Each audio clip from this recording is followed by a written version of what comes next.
Welcome to the Deep Dive. Good to be here. Today, we're taking a closer look at a group called the Somali Outlaws. Right. We've pulled together some information, mainly from news reports, it looks like. Exactly. Stuff about, when they were active, where they operate, what they've reportedly been involved in. Yeah, the goal is really just to lay out what these specific sources tell us, no more, no less. Give a clear picture based on those accounts. So let's start with the basics.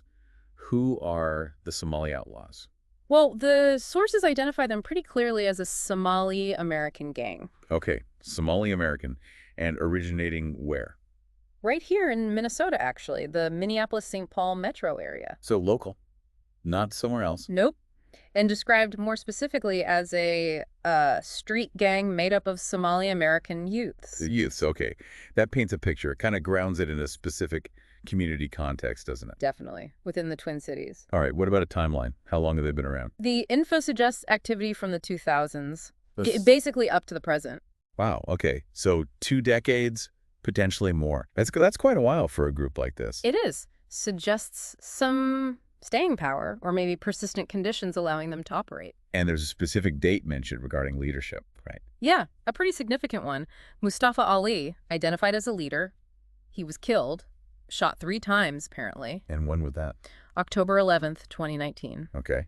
So a relatively recent major event in their history must have caused some shifts. You'd certainly think so. Losing a leader like that is often destabilizing, at least for a time. Let's talk territory. Where do the sources say they operate? The main spot mentioned is around the Carmel Mall, South Minneapolis. Carmel Mall. That's a pretty well-known hub in the Somali community, isn't it? It is, yeah. Very central. So citing that as principal territory is interesting. It suggests a strong connection or presence right there. Makes sense.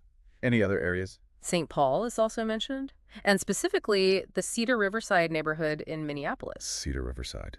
Again, known for its large Somali population. Exactly. High concentration of both Somali Americans and recent immigrants. It really seems to reinforce that link between the gang and specific parts of the local community. It does raise questions, though, about the nature of that link. Yeah. Is it recruitment? Just operating alongside? The sources probably don't go that deep. No, they don't specify that relationship, just the location and the demographic connection, but it's a key piece of context. Okay, leadership. We mentioned Mustafa Ali being killed in 2019.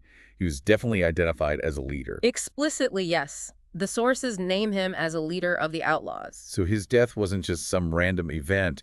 It was the removal of someone in charge. That's how it's presented, yeah. And like we said, that kind of thing often leads to, well, ripple effects, power vacuums, maybe changes in direction. Right. What about activities? What do the sources say they actually do? This is maybe surprisingly brief. The only activity explicitly listed is drugs. Drugs? That's it. That's the only specific thing mentioned in the material we looked at. It's broad, of course. Could mean trafficking, dealing.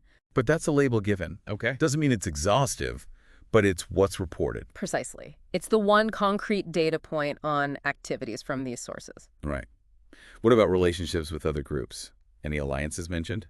Yes. One alliance is noted with a group called the East African Posse. East African Posse. Yeah. Okay.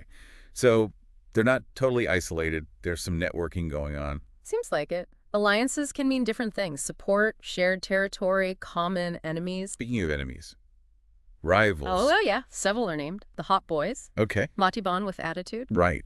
And the 1627 Boys. 1627 Boyz. Any significance to that name?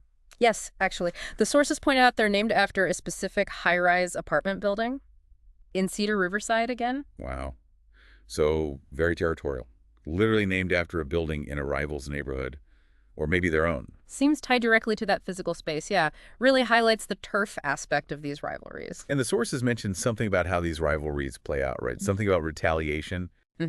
They describe a dynamic where a shooting or some violent act in one group's territory can trigger a response really fast. How fast? Like within hours, sometimes even minutes, apparently. Good grief. It's incredibly quick, almost immediate payback. Yeah, it paints a picture of a really volatile, high-tension environment, very reactive. Any spark can lead to a flare-up. Definitely sounds like it.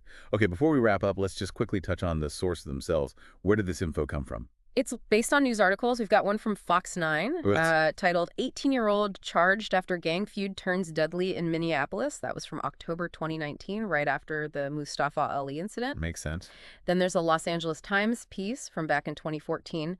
St. Paul's first female Somali police officer has critics and fans. Mm-hmm. Might offer some background context. Right. And an article from the Star Tribune, East African community reeling from weekend violence demands solutions from March 2019. Gotcha.